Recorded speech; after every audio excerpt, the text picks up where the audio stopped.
Hi, I'm Alejandro, and today I'll be explaining what we did on the bomb calorimeter experiment.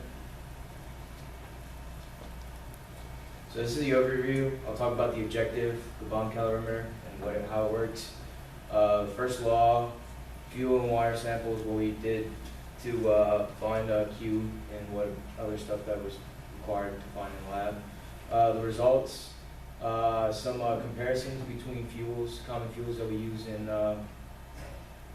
our everyday lives, and then the conclusion. So the bomb calorimeter is just essentially just a vessel, it's controlled volume, that helps find the heat of combustion for fuel samples. It just finds the heat liberated by the combustions of the samples that we used. So how do you test? You just seal it in a stainless steel bomb with a fuse wire. You purge it and then saturate it with oxygen. And then once that's inside the bomb calorimeter, once inside once the stainless steel bomb is inside, you ignite the fuse wire, and then you check for the temperature, and then you see the change in temperature. So then once the fuse wire is ignited, the heat from that is transferred to the surrounding area and increases the temperature of the water. So the first law of thermodynamics states that the total energy of an isolated system is constant. Energy can be transferred from one form to another but cannot be created or destroyed. So equation form, as you all know in thermo, is the change in energy is equal to heat plus work. And in this lab, we used the simplified version, which is Q is equal to the mass times the specific heat of something and the change in temperature.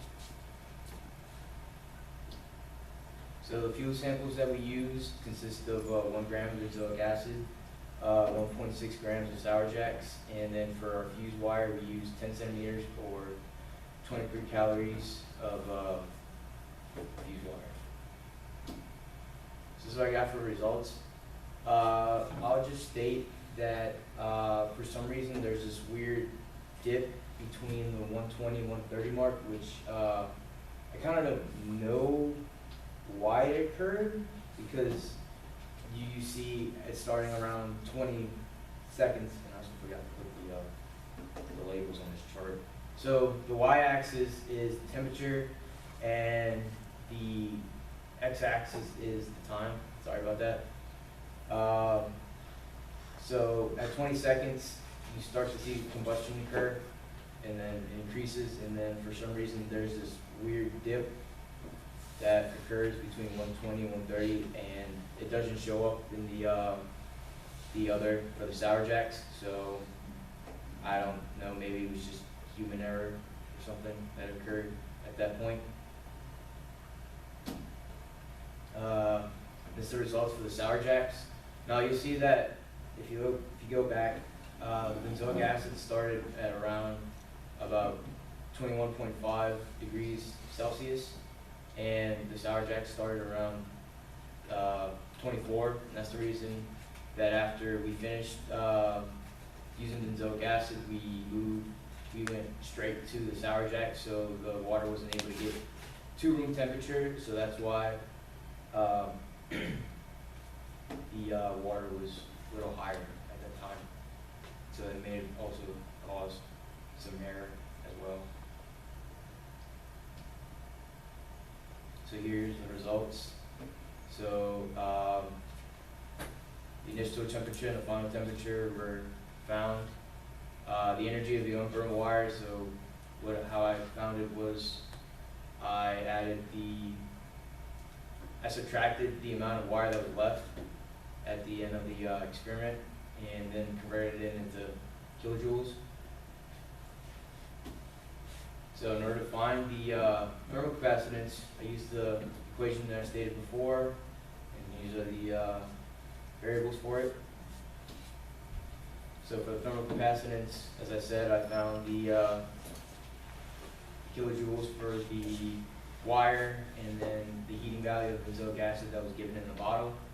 Plug that into the equation, and for the calorimeters thermal capacitance, I got 12.75 kilojoules per Kelvin. So using that value, we can find the heating value of the sour jacks. So again, found the Q of the wire using by subtracting the initial distance, the initial calories minus the calories that weren't burned. Then I plugged in what the heating value that I found in the previous equation, plugged it in, times it by the change in temperature from the sour jacks, and then that's the amount of heating value for the whole system. And then plugging that into the equation, we got the heating value for the sour jacks. So here's our other fuel comparisons. You know, benzoic acid and sour jacks are kind of low compared to other fuel sources that we use, except for wood. So the conclusions, you can find that benzoic acid had a higher heating value than the sour jacks, found thermal capacitance of the calorimeter, and found the heat combustion of the sour jacks. Here's my sources. Any questions?